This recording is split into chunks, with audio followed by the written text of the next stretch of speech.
Bab 688. Masih belum pasti, ucap Rian. Paman Sanjaya sudah meminta orang untuk menyelidikinya. Segera telpon dia. Daniel memerintah dengan buru-buru. Bilang aku sudah mengutus Thomas memantaunya. Mereka tidak perlu ikut campur. Baik. Rian lekas menelpon Sanjaya. Ketika Sanjaya mendengar ucapan Rian, ia menutup lubang mikrofon dan berkata pada Tuan Besar. Tuan Muda bilang ia sudah mengutus Thomas mengawasinya. Kita tidak perlu ikut campur. Tuan Besar mengernyitkan kening, namun tetap menganggukkan kepala. Baiklah, masalah kecil ini. Biarkan dia yang mengatasinya. Sanjaya menyampaikan maksud Tuan Besar. Rian menyampaikan maksud itu pada Daniel. Akhirnya, Daniel menghela napas lega dan memerintah. Minta Thomas selidiki. Baik. Rian memberitahu Thomas. Daniel memutar-mutar cincin pernikahan di jari manis tangan kirinya. Tatapannya penuh penantian. Mungkin Tracy ingin kembali melihat dirinya dan anak-anak. Jadi, tinggal lebih dekat dengan mereka. Carlos sendirian membaca buku di ruang kerja. Pelayan datang melapor. Tuan Muda, ibu guru kelas ekonomi internasional sudah dalam perjalanan kemari. Tapi karena jaraknya agak jauh mungkin perlu waktu 1,5 jam. Baiklah. Jawab Carlos acuh tak acuh. Lalu, pelayan itu mundur. Carlos memijat-mijat keningnya setelah selesai membaca buku ekonomi internasional dalam bahasa Inggris itu. Ia berdiri dan berjalan ke jendela. Pandangannya melihat hutan rimbun yang jauh di depan untuk meringankan ketegangan pada matanya. Lalu pandangannya teralihkan oleh sesuatu berwarna perak dari kejauhan. Setelah dilihat dengan cermat, tampaknya sebuah mobil. Mobil keluarga Wollens berwarna hitam. Dokter pribadi dan guru yang disewa juga diantar jemput menggunakan mobil keluarga Wollens. Kenapa tiba-tiba ada sebuah mobil perak? Jangan-jangan ada tamu yang berkunjung. Carlos mengambil teleskop di sampingnya dan melihat mobil perak yang jauh itu. Sebuah mobil Rolls-Royce limousine perak. Tipe mobilnya sama persis dengan mobil keluarga Wollens. Mobil itu masuk ke area utara di seberang dan dengan cepat tertutupi oleh hutan lebat. Tetapi melihat arah itu, Carlos dapat menilai bahwa mobil itu melaju masuk ke villa sisi utara yang berada di seberang. Ia pernah mendengar Rian bilang bahwa di Bukit Haruna ini hanya ada 2 villa. Satu sisi selatan, satu sisi utara. Villa sisi selatan adalah rumahnya. Villa sisi utara selalu kosong. Sekarang mungkin sudah ada tetangga baru yang datang kemari. Dilihat dari mobil itu, tampaknya kekayaan tetangga baru ini tak bisa diremehkan. Carlos meletakkan teleskopnya tidak lanjut melihat. Dari sudut pandang kamarnya ini, ia hanya dapat melihat bentuk jalan melingkar itu. Jika ingin melihat villa utara itu harus pergi ke loteng. Tetapi tidak baik mengintip orang lain. Carlos juga tidak tertarik. Bu guru belum datang. Carlos agak bosan. Buku juga telah selesai dibaca. Jadi ia mulai memainkan merpati robotnya. Ini adalah produk uji dari penelitian terbarunya. Awalnya, ini adalah merpati mainan yang dibeli di pasar. Kemudian ia membongkar isinya dan memasang pengontrol elektronik. Lalu merpati itu dilepaskan dari jendela. Carlos ingin mencoba merpati ini. Dapat terbang seberapa jauh dan dapatkah merekam seluruh pemandangan Bukit Haruna? Jika bisa, maka merpati ini setara dengan drone. Hanya saja merpatinya ini memiliki kelebihan lain dibandingkan drone. Carlos membuka tabletnya dan memeriksa perangkat lunak. Seluruh sudut pandang yang terekam oleh merpati akan disinkronkan ke perangkat lunak tablet. Awalnya merekam taman depan Villa Wollens. Lalu pelan-pelan semakin tinggi. Seluruh Villa Wollens direkam dari atas. Kemudian Villa Wollens menjadi lebih kecil. Hutan di sekitar mulai terekam dalam video. Selanjutnya adalah seluruh pemandangan Bukit Haruna. Carlos menyunggingkan ujung bibirnya dengan bangga. Berhasil. Ia menggunakan tablet mengontrol merpati. Ia ingin melihat dapatkah melakukan pemotretan titik tetap. Jadi ia menuntun jalan merpati agar merpati terbang ke arah villa sisi utara. Ia bukannya ingin mengintip, ia hanya mencoba sensitivitas kontrolnya. Merpati terbang ke arah villa sisi utara. Di atas langit itu ia memotret Rolls-Royce perak. Dari mobil itu turun beberapa pengawal berbaju hitam. Sedang memindahkan koper ke dalam rumah.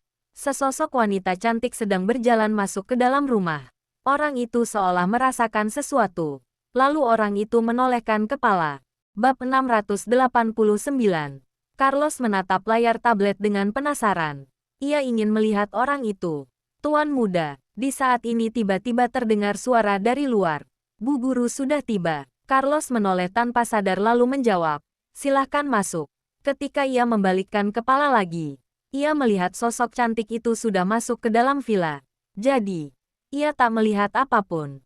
Selain itu, ia menyadari pengawal yang memindahkan barang semuanya perempuan. Tetapi Carlos sama sekali tak keberatan. Ia lalu mengarahkan merpati itu ke area lain Bukit Haruna. Bagaimanapun tidak baik mengintip orang lain. Ketika pintu kamar dibuka, pelayan membawa guru pelajaran ekonomi internasional masuk ke dalam. "Selamat pagi Bu Hani." Carlos berdiri menyapa Bu Hani, lalu menyiapkan buku pelajaran dan mulai kelas. Selesai rapat pagi, Daniel hendak mengunjungi tempat proyek. Winnie buru-buru mendekatinya untuk melapor. "Presdir, nanti sore ada forum bisnis Asia. Apa Anda ingin berpartisipasi? Bukankah sudah diputuskan kamu dan Direktur Tony yang pergi?" Daniel sedikit jengkel. "Barusan aku mendapatkan informasi. Nona Tracy Moore itu juga ikut," jawab Winnie dengan cepat. Daniel yang sedang menandatangani dokumen. Tangannya terhenti sejenak ketika mendengar nama itu. "Berikan data mengenai forum itu padaku." "Baik." Winnie lekas menyerahkan dokumen. Daniel membaca dokumen itu. Peringkat besar 101 pengusaha di Asia akan berkumpul di Manor Bukit Geneva hari ini. Forum ini untuk melakukan serangkaian diskusi dan pertukaran pemikiran tentang pengembangan bisnis Asia. Nanti malam pun ada perjamuan malam. Acara ini diadakan setiap tahun sekali, di berbeda-beda kota, dan menarik perhatian banyak pengusaha. Banyak pengusaha berpartisipasi. Dulu, Daniel sebagai pemimpin pengusaha se-Asia juga selalu hadir. Hanya saja selama 2 tahun ini ia tidak pernah muncul lagi di publik. Jadi langsung meminta Direktur Tony yang pergi. Mendengar Tracy Moore juga ikut berpartisipasi, ia lekas mengubah pikiran. "Baiklah, aku pergi." Hati Daniel agak antusias ketika teringat dirinya akan bertemu dengan Tracy Moore nanti. Acara ini diadakan selama 2 hari. Seperti biasanya malam ini harus menginap di sana. Winnie mengingatkan, "Apa aku perlu menyiapkan barang Anda?" "Minta Ryan siapkan." Daniel melihat jam. "Kamu siapkan dokumen terkait. Ikut aku pergi." "Baik." Winnie mengeluarkan jadwal. "Anda masih ada beberapa jadwal yang harus dihadiri. Nanti jam 4 sore berangkat. Seharusnya masih sempat. Malam ini hanya acara perjamuan malam. Forumnya diadakan besok." "Oke." Daniel menganggukkan kepala. "Ryan sedang keluar. Bantu aku ingatkan dia untuk menyiapkan barangku." "Baik." Karena jadwal yang berubah, Daniel harus buru-buru menyelesaikan pekerjaan yang ada sekarang. Ia sama sekali tidak punya waktu memikirkan hal lain. Pukul 4 sore, Ryan yang telah menyiapkan koper dari rumah, membawa pengawal menemani Daniel pergi ke Manor Bukit Geneva. Winnie dan beberapa sekretaris lain duduk di mobil belakang. Mereka menyiapkan materi yang terkait untuk pertemuan itu. Daniel duduk bersandar di kursi, fokus membaca dokumen itu dengan cermat. Akhir-akhir ini grup Moore tidak hanya mendapatkan perairan Laut Selatan. Mereka juga telah merebut beberapa klien besar. Manajemen perusahaan sangat mementingkan hal ini. Daniel sedang memeriksa beberapa data klien.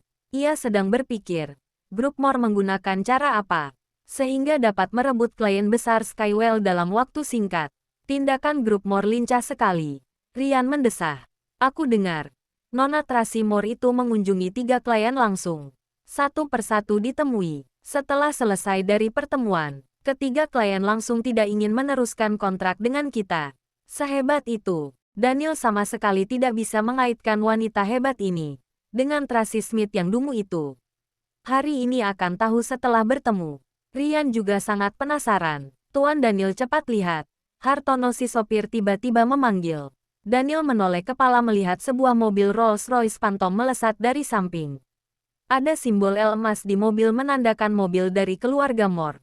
"Cepat sedikit," perintah Daniel. "Baik." Hartono segera menambah kecepatan mengejar mobil itu. Bab 690. Hartono memiliki keterampilan mengemudi terbaik di antara semua pengawal. Jadi biasanya ia selalu menyetir untuk Daniel.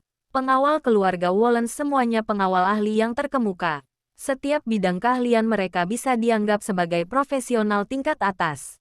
Hingga saat ini, tidak ada orang yang dapat mengalahkan keterampilan mengemudi Hartono. Tetapi hari ini ia malah bertemu saingannya. Mobil Rolls-Royce Phantom perak itu bergerak seperti aliran air menyelinap dalam lalu lintas. Di mana ada celah langsung masuk dengan lancar. Jadi mereka selalu ada di depan. Entah bagaimana Hartono mengejar. Pada akhirnya selalu tertinggal belasan meter di belakang. Hartono, ada apa denganmu, cepat kejar dia. Rian mendesaknya. Kening Hartono berkeringat. Ia menambah kecepatan mengejar. Tetapi ia selalu tertinggal di belakang. Dalam seketika ia merasa dipermalukan. Ia menggertakkan gigi dan berusaha keras menambah kecepatan. Cepat, jangan kalah dari wanita. Hati Rian berkobar-kobar ketika teringat pengawal wanita di mobil itu yang mengatainya semalam. Hari ini ia harus memenangkan kembali. Dalam Rolls-Royce Phantom perak, pengawal wanita mengenakan kacamata hitam duduk di samping pengemudi. Mobil itu hampir mau terbang. Naomi yang duduk di samping kursi pengemudi, menatap kaca spion belakang dan tersenyum dingin dengan bangga. Ingin mengejar kami? Jangan harap. Tracy sedang istirahat dengan mata tertutup. Ia memerintah dengan tenang. Hati-hati. Baik, Nona Tracy, jawab Naomi.